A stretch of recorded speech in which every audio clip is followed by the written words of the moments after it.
بەڕێوەبەرەتی پەروەردەی دەربەنی خان بە ئاگاداری بەڕێوەبەری پەروەردەی دەربەنی خان بیرمان لەوە کردەوە کە هاوکاری خوێنکاران بین هەروەکو هەموو تیمەکانی تەندروستی و پۆلیس و ئاسایش و هێزەکانی ناوخۆ پێویستە کادری پەروەردەیش ڕۆڵی خۆی بجێڕێ لەم ناوەندەدا کە ئێستا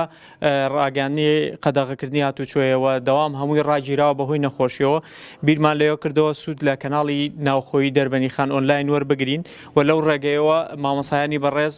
وانەکانیان شی بکەنەوە بۆ خوێنکاران ڕاستەوخۆ و بە شێوازی ڕاستەوخۆ ئەتوانن خوێنکاران بێنە ناو لایڤەکەەوە پرسیار ئاڕاستی مامۆسایان بکەن مامۆستایان هەر لە هەمان کاتا وەڵامیانە دەنەوە. واتە من لە جیاتی ئەوەی بنووسم پیاوێک